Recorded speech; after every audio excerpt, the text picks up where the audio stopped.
ونسلم على رسوله الكريم أما بعد فأعوذ بالله من الشيطان الرجيم بسم الله الرحمن الرحيم والذي جاء بالصدق وصدق به أولئك هم المتقون صدق الله العظيم إن الله وملائكته يصلون على النبي يا أيها الذين آمنوا صلوا عليه وسلموا تسليما اللهم صل وسلم وبارك على سيدنا ونبينا ومولانا محمد وآله وأصحابه وبارك وسلم صلاة وسلام عليك يا رسول الله وعلى آلك وأصحابك يا سيدي يا حبيب الله صلى الله تعالى عليه وسلم. معزز سامعین کرام، برادران اسلام، السلام علیکم ورحمۃ اللہ وبرکاتہ.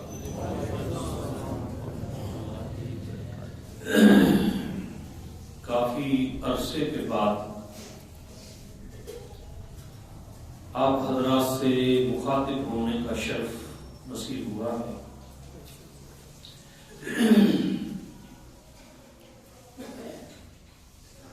یہ مبارک مہینہ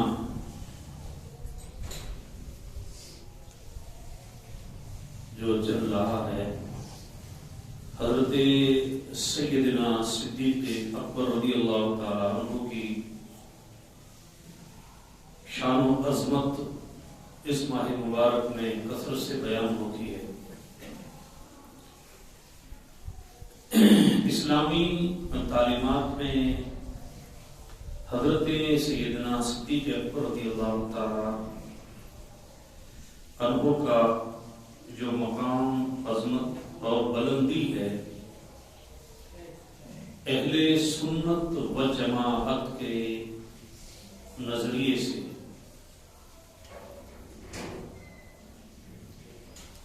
انبیاء کرام کے بعد تمام صحابہ کرام بلکہ تمام انسانیت میں، پچھلی امتوں میں بھی اور سرکار کی امت میں بھی افضل بشر بعد الانبیاء بالتحقیق، یہ تحقیق شدہ بات ہے، یہ مسلمہ متفقہ اہل سنت جماعت کا عقیدہ ہے کہ سیدنا صدیق اکبر رضی اللہ تعالیٰ عنہ شان و عظمت اور مرتبے کے تعلق سے امت میں افضل ہیں. افضلیت کی وجہ کیا ہے اور وہ کون سے امور ہیں،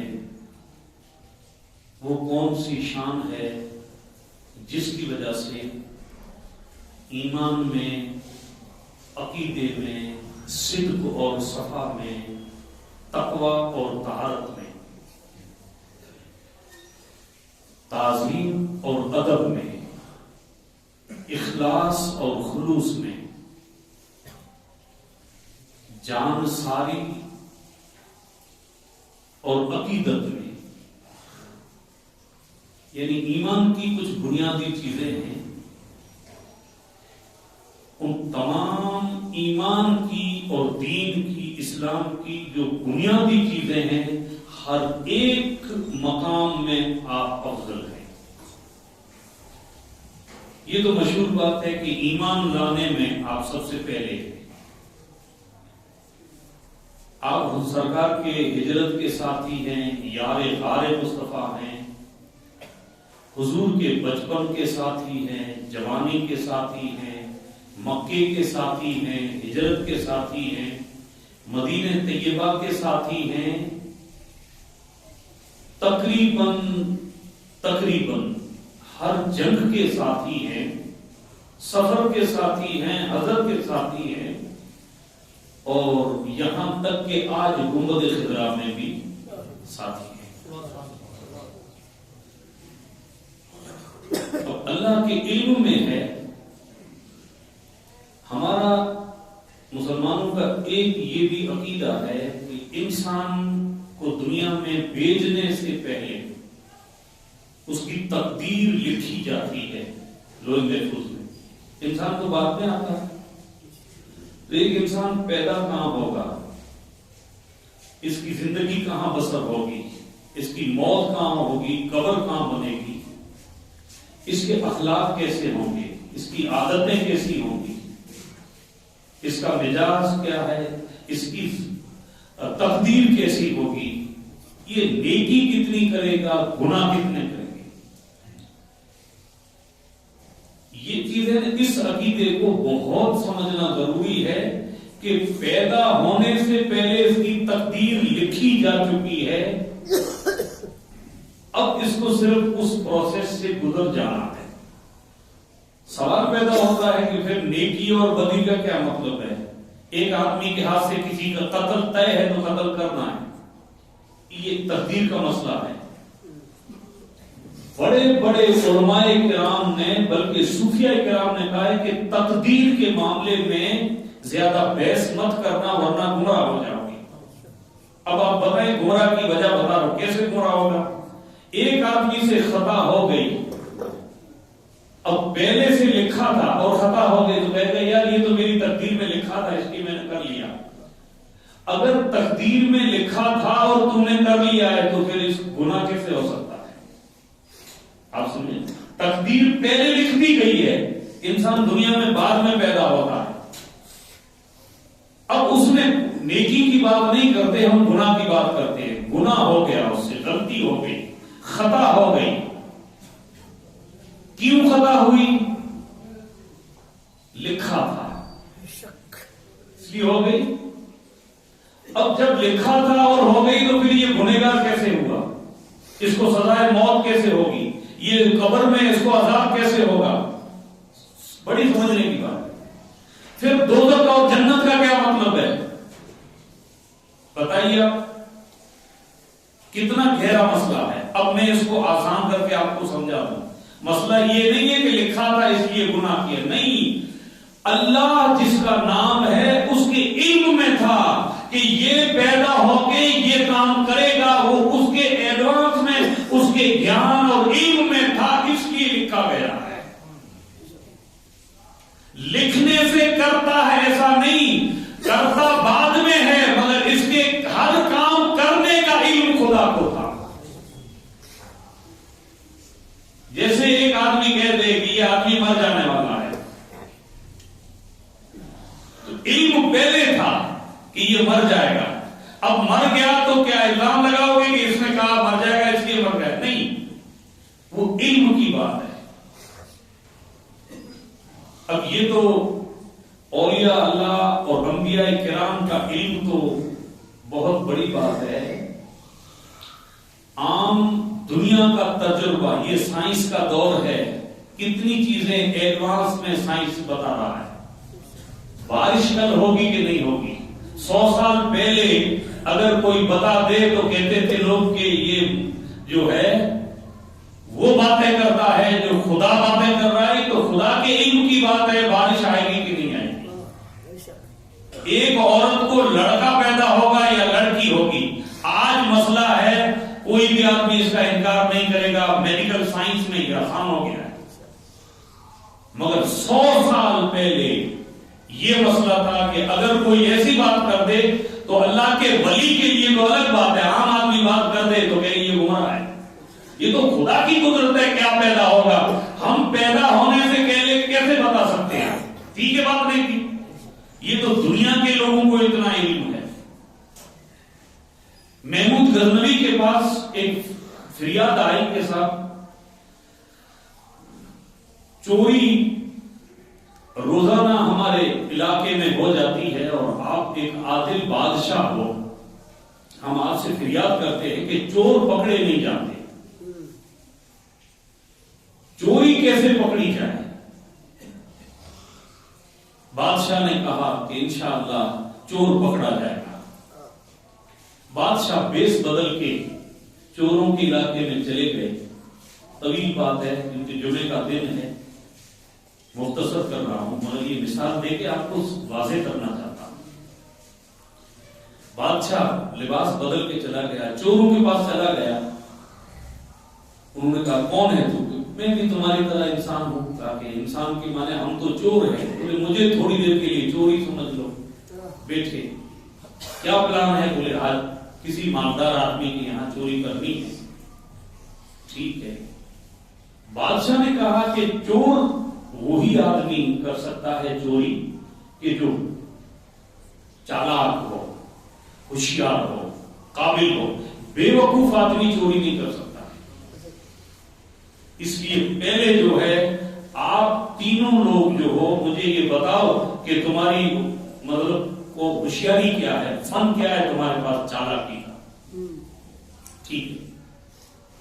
ایک نے کہا کہ میرے پاس یہ ہوشیاری ہے کہ رات کے اندھیرے میں اگر کسی کا چہرہ میں دیکھ لوں، دن کے اجالے میں لاکھ آدمی کے بیچ میں پہچان بتا سکتا ہوں کہ یہ شخص.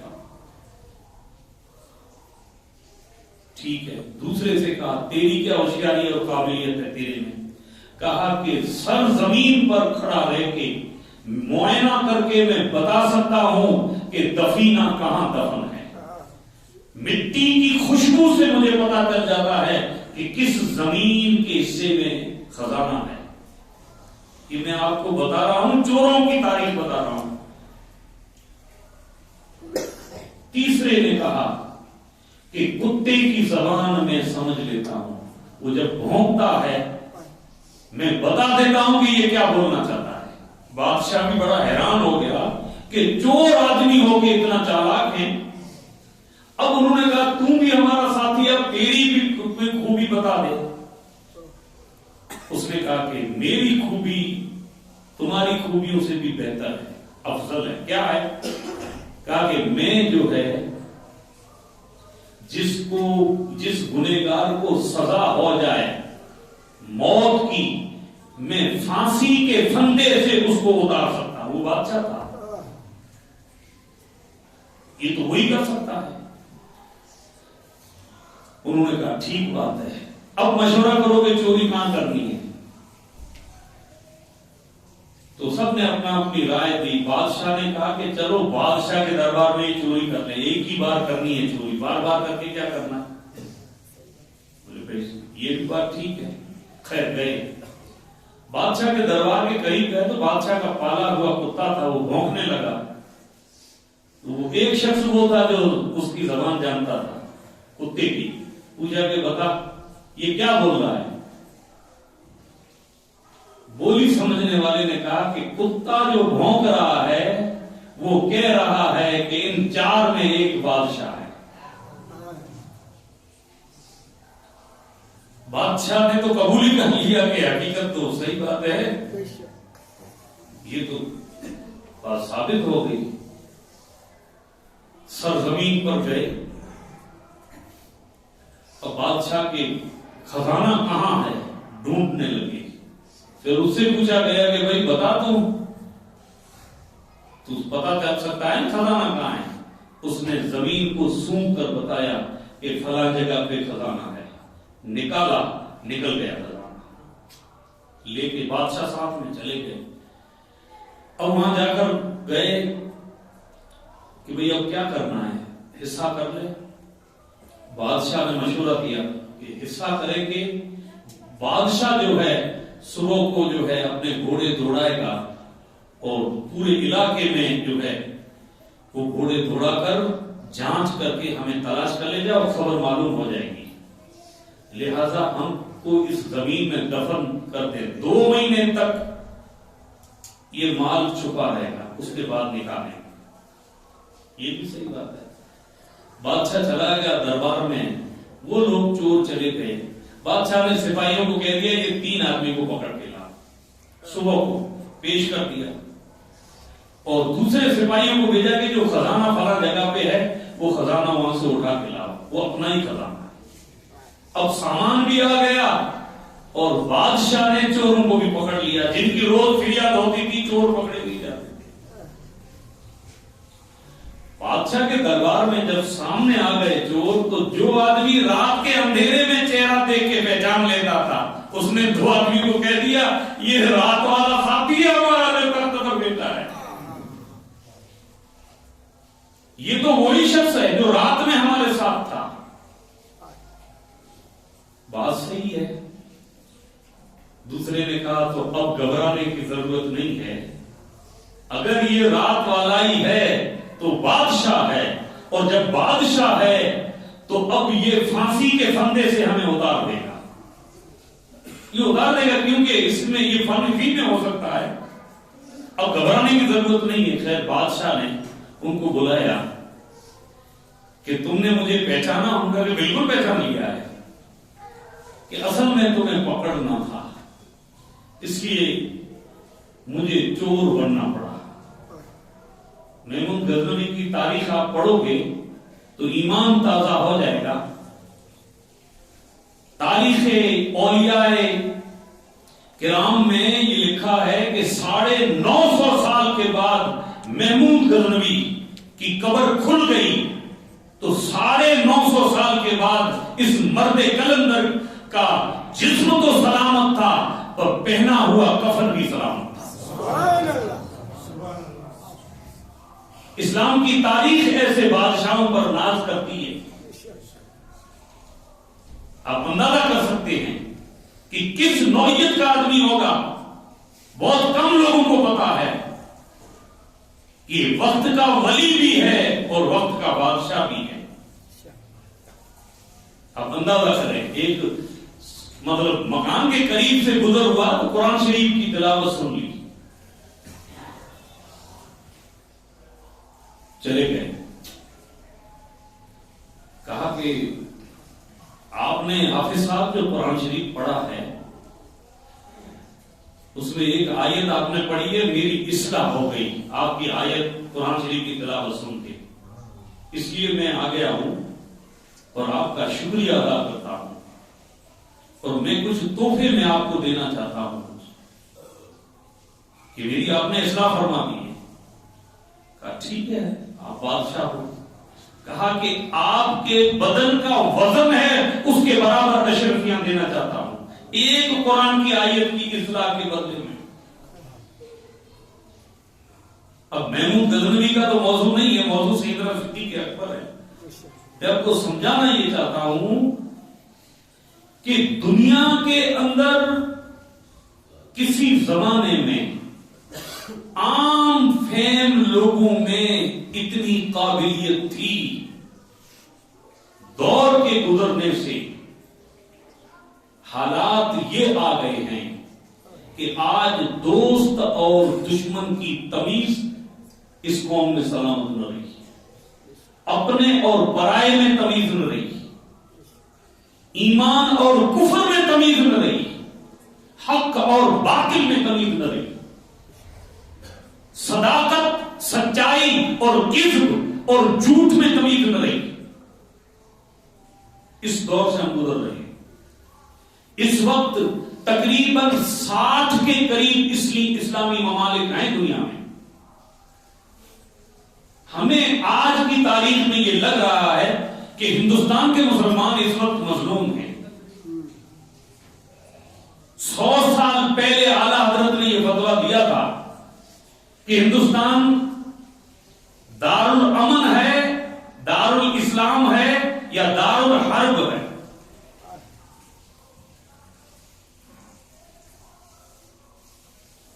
اب اندازہ کریں کہ یعنی ایک ملک کی 3 قسمیں ہوتی ہیں. ایک تو دارالاسلام ہے جہاں اسلامی سلطنت ہے، اور آپ کو میں ایک طالب العلم کی حیثیت سے بتاؤں اس وقت روئے زمین میں کہیں بھی دارالاسلام نہیں ہے. اس بات کو یاد رکھیں، دارالاسلام کہیں بھی نہیں ہے، چاہے سعودی عرب ہو یا یمن ہو یا دبئی ہو.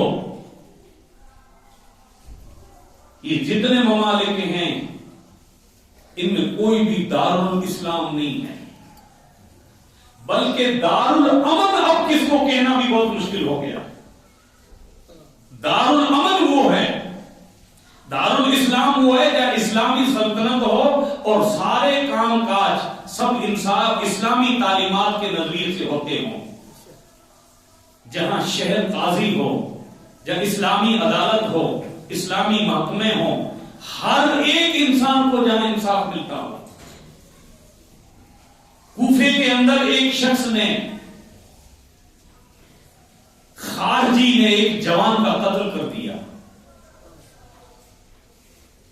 قتل کر کے چاروں طرف اس کو پتا تھا کہ ناکہ بندی میں بھاگ نہیں سکوں گا. شہر قاضی کے پاس چلا گیا کہ میں فجر کی نماز تک آپ سے امن چاہتا ہوں. کہا ٹھیک ہے، تجھے امن دے دیا.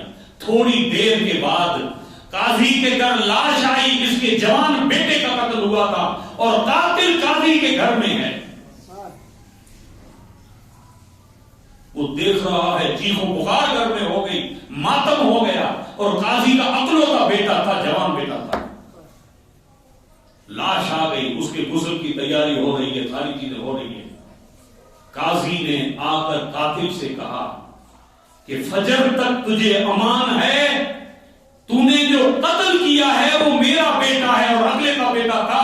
تو فجر سے پہلے نکل جا، میں مسلمان ہوں، مصطفیٰ کا غلام ہوں، میں نے تجھے امن دے دیا ہے، اس لیے تو کہیں بھی بھاگ سکتا ہے تو بھاگ کے نکل جا، ورنہ فجر کے بعد پھر جو ہے تیرا مقدمہ چالو ہو جائے گا اور لوگ تجھے پکڑ لیں گے، میرے سامنے اگر پیش کریں گے تو میں تجھے جو ہے قتل کے بدلے میں موت کی سزا دے دوں گا.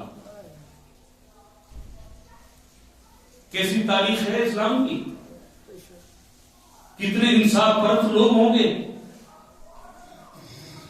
فاروق اعظم کے خلاف ایک شخص نے، امیر المومنین ہیں، ان کے خلاف کسی نے جو ہے مقدمہ پیش کر دیا مدینے کے شہر قاضی کے پاس. حضرت فاروق اعظم تشریف لے گئے. جیسے ہی دربار میں داخل ہوئے، قاضی نے دیکھ لیا کہ امیر المومنین تشریف لائے، آپ کھڑے ہو گئے. قاضی کھڑے ہو گئے. فاروق اعظم نے کہا دوست تو انصاف نہیں کر سکتا ہے، مجھے دیکھ کر تم کھڑا ہو گیا، اس کی معنی یہ کہ تم اس وقت میرا احترام کر رہا ہے. میں امیر المومنین ضرور ہوں، مگر اس وقت میرے خلاف کسی نے عرضی لگائی ہے، میرے خلاف کسی نے مقدمہ ظاہر کیا ہے، اور تم میرا جو ادب کے لیے کھڑا ہو گیا، مجھے ڈر ہے کہ سامنے والا جس نے میری شکایت کی ہے وہ اس کے ساتھ تو انصاف نہیں کرے گا، تم بے انصافی کر لے گا. آپ نے قاضی کو تبدیل کر لیا. ہزاریں رحمتیں ہوں تجھ پر اے امیر کارواں، ہزاریں رحمتیں ہوں تجھ پر اے امیر کارواں، فنا کے بعد بھی باقی ہے شان رہبری تیری.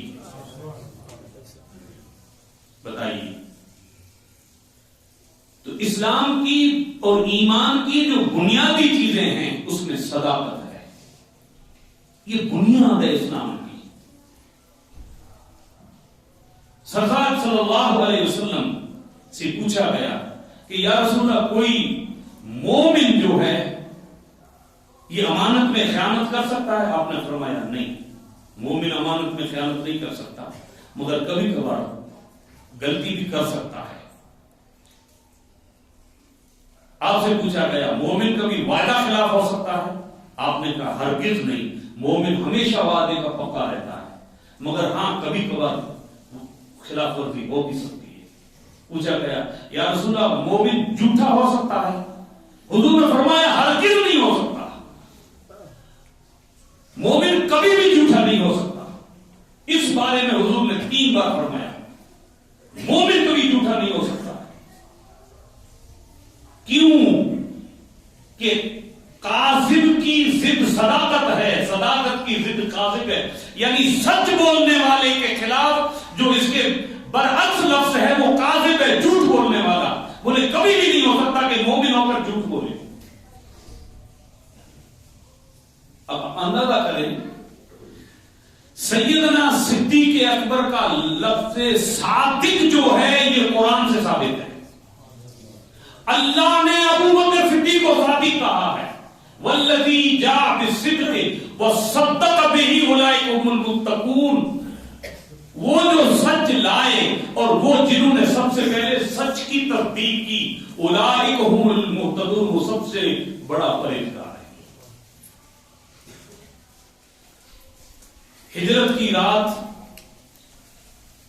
پورے مکے کے کافر حضور صلی اللہ علیہ وسلم پر حملہ آور تھے. ساری چاروں طرف دشاؤں میں گھوڑے دوڑا رہے تھے، کہیں بھی سرکار صلی اللہ علیہ وسلم کو جانے نہیں دینا تھا۔ ایسے ماحول میں ایک بکری چرانے والے نے ابو بکر صدیق سے پوچھا کہ یہ آپ کے ساتھ ہے، یہ کون ہے؟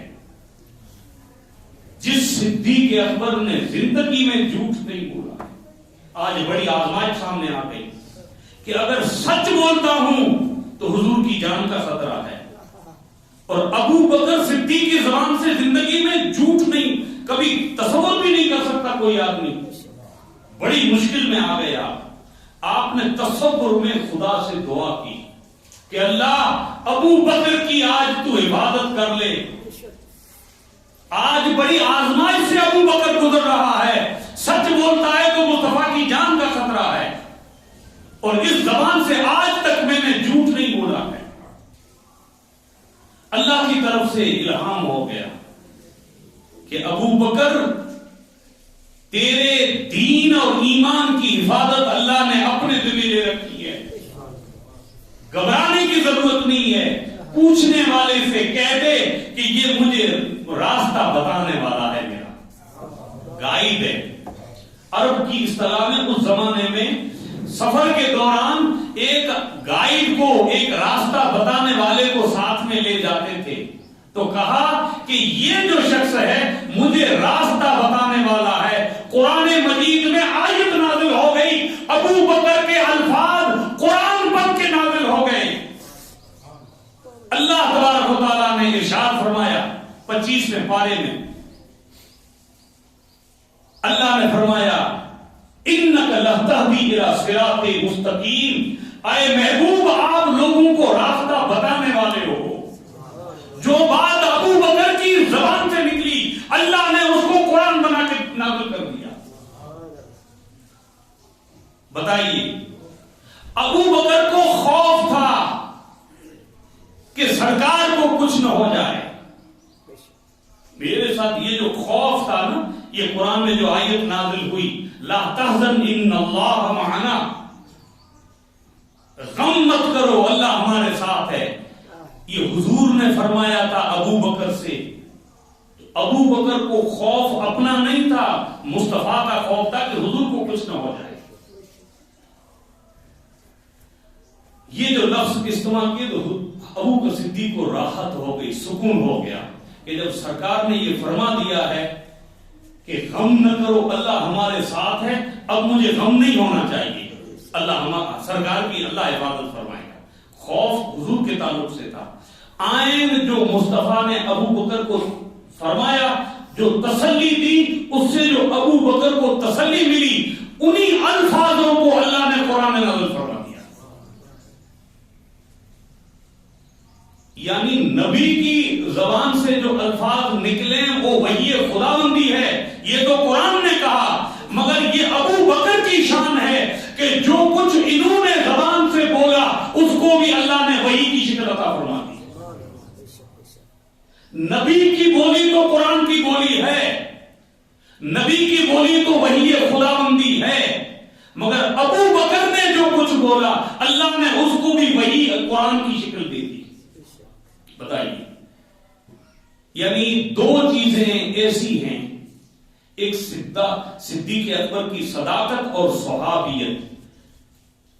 یہ لے صاحب ہی جو لفظ آیا ہے قرآن مجید میں، یعنی یہ متفقہ امت مسلمہ کا عقیدہ ہے کہ سیدنا صدیق اکبر کی صحابیت کا انکار کرنے والا کافر ہے۔ کیوں کافر ہے؟ کہ جو قرآن کی صحیح نص سے ثابت چیز ہو جائے اس کا انکار کفر ہے۔ سیدنا صدیق اکبر کی صحابیت قرآن سے ثابت ہے، آپ کی صداقت قرآن سے ثابت ہے، مصطفیٰ کی وفاداری قرآن سے ثابت ہے۔ اللہ نے سند عطا فرمائی ہے کہ ابو بکر صادق بھی ہے، ابو بکر سچا بھی ہے، ابو بکر وفادار بھی ہے، ابو بکر یار بھی ہے مصطفیٰ کا، یعنی قرآن سے ثبوت ہے۔ اور آپ صحابی ہیں، سارے صحابہ کرام پر ہمیں ایمان ہے، مگر آپ کی صحابیت بھی قرآن سے ثابت ہے۔ میں یہ عرض کر رہا ہوں کہ یہ جو دور ہے فتنے کا دور ہے، یہ فساد کا دور ہے، یہ ظلمت کا دور ہے. یاد رکھیں گے اس بات کو. اس وقت روئے زمین میں تقریباً 1 ارب 50 کروڑ مسلمان زمین پر موجود ہیں. 60 کے قریب ممالک اسلامک ہیں، یعنی مسلم ممالک ہیں، اسلامک تو نہیں کہہ سکتے مگر مسلم ممالک ہیں. تقریباً یہود و نصارہ نے تمام امت مسلمہ کو غلام بنا دیا ہے اور اپنے مقصد میں وہ کامیاب ہو گئے ہیں پوری طرح سے. آپ کو میں بتا رہا ہوں کہ اکانومی، میڈیکل سائنس کی بات ہو، خاص کر کے تجارت، بزنس، مارکیٹنگ، میڈیا، اس دور کی طاقت اور قوت جو ہے یہ اساس ہے. وہ دور ختم ہو گیا کہ کس کے پاس فوج زیادہ ہے، کس کے پاس لڑنے والے لوگ زیادہ ہے. اب وہ چیزیں ختم ہو گئی، وہ بہت پرانی چیزیں ہو گئی. یہ جو دور ہے اس میں اب وہ فوجی مقابلہ اور وہ ساری چیزیں ختم ہو گئی. اب سارے پروسیس بدل گئے. جھوٹی 1 نمبر کی خبر ہو، میڈیا اس کو سچ کر کے بتا دے گا. مسلمان کی عوام بھی اسے قبول کر لے گی. ہائی جیک ہو گئی ہے پوری دنیا، کچھ لوگوں کے ہاتھوں میں ہے. آپ کو سن کر تعجب ہوگا کہ پوری تجارتی اور بزنس کی پوری طاقت جو ہے صرف چند لوگوں کے ہاتھ میں رہ گئی ہے. پوری دنیا، ایک سروے کے مطابق 90% لوگ جو ہیں، 90% دنیا جو ہے یہ غلام ہے. صرف 10% لوگوں کے پاس پوری طاقت اور قوت ان کے قبضے میں. کچھ بھی نہیں ہے اور اس میں مسلمانوں کا کہیں نام نہیں ہے. مسلمانوں کے پاس جو چیزیں بھی ہیں وہ بھی چیزوں کا بیپار، تجارت کے حساب سے اس کے سارے، جیسے پیٹرول ڈیزل آپ فخر کر رہے ہو نا کہ یہ مسلمانوں کے پاس ہے، بس اتنا ہی سمجھو ان سب کا 90 سال کا سودا جو ہے یہودی اور نصارہ نے کر لیا ہے. تمہارے پاس کچھ بھی نہیں ہے. آج کی تاریخ میں امریکہ اور انگلینڈ کی بازار میں تیل کا بھاؤ اور اس کا دام طے ہوتا ہے. آپ کے پاس کچھ بھی نہیں ہے. ہم تو ہماری جو ہے رونا رو رہے ہیں. بڑی زبردست سازش ہے. اس سازش کا ایک حصہ کورونا وائرس ہے. یہ 19 کورونا وائرس جو ہے، آپ سرچ کر کے جو لکھے پڑے لوگ ہیں آپ دیکھو کہ اس کا فل فارم کیا ہوتا ہے. آپ چونک جاؤ گے، آپ چونک جاؤ گے. پوری چیز جو ہے اسلام کے خلاف ہے، مسلمانوں کے خلاف ایک سازش کا حصہ ہے. پوری دنیا کو غلام بنانے کا ایک مطلب طریقہ کار ہے اور وہ شروعات ہو گئی، اس میں کامیاب بھی ہو گئے. آپ کے پاس کچھ بھی نہیں ہے. ویکسین کیسی نکلے گی، اس میں کیا ہے، اس کا سائیڈ ایفیکٹ کیا ہے، اس کا فیوچر کیا ہے، اس میں کس چیز سے وہ بنی ہے، آپ کو اور مجھے کچھ پتا نہیں. یہ چیزیں بڑی خطرناک ہیں. غیرت ختم ہو جائے گی، آپ دیکھیں گے. اللہ تعالیٰ رحم فرمائے. غیرت کو ختم کرنا ہے، یعنی سائیڈ ایفیکٹ بہت سی چیزیں لوگ کہتے ہیں کہ اولاد نہیں ہوگی، فلاں نہیں ہوگا، فلاں نہ ہوگا. یہ سب بتانے کی چیزیں. اصل سب سے پہلا سائیڈ ایفیکٹ یہ ہے کہ آدمی کے اندر جو سوچنے کی اور غیرت کی، یعنی اچھی چیز اور بری چیز کا دماغ پر جو اثر ہوتا ہے. کوئی بھی چیز جب سامنے آئے، کوئی پکچر سامنے آئے گا، کوئی بات سامنے آئے گی، کوئی آواز سامنے آئے گی، تو اس کے اثرات مرتب ہوتے ہیں دماغ پر. کوئی آپ کو گالی دے گا، آپ کو غصہ آتا ہے، آپ کی غیرت جاگرک ہوتی ہے. اسلام کے خلاف کوئی چیز ہوگی، حضور کے خلاف کوئی چیز ہوگی، قرآن کے خلاف کوئی چیز ہوگی، آپ کی غیرت بھڑک اٹھے گی کہ یار یہ کیا ہو رہا ہے. آج اس فقیر کی اس خدا کے گھر میں اس بات کو نوٹ کر کے آپ اٹھو. اللہ ہم سب پر رحم فرمائے. اصل دین تو خدا کے ہاتھ میں ہے. میں آپ کو بتا رہا ہوں, ظاہری اسباب سے یہ بتا رہا ہوں کہ غیرت ختم ہو جائے گی. آپ کو سامنے اگر قرآن پہ کوئی لاکھ رکھ لے گا, آپ کا ایمان بیدار نہیں ہو سکتا ہے. یہودیوں کو ایک ہی فکر باقی ہے, اور وہ یہ کہ یہ جو کچھ بھی چیز اسلام کے خلاف آتی ہے دل میں ایک غیرت پیدا ہو جاتی ہے, بھڑک اٹھتا ہے آدمی, برداشت نہیں ہوتا ہے. سرکار کے خلاف کی چیز ہم برداشت نہیں کرتے, قرآن کے خلاف کی چیز, یہ ان کے لیے بڑا مسئلہ ہے اس وقت. باقی کچھ بھی مسئلہ نہیں ہے.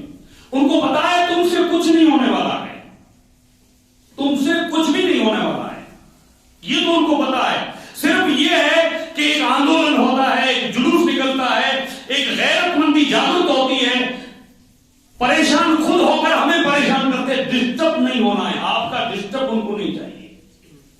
بس اتنی چیز باقی رہ گئی ہے. اب اس پر حملہ ہو رہا ہے, اور یہ یقینی بات ہے, یہ تحقیق شدہ بات ہے.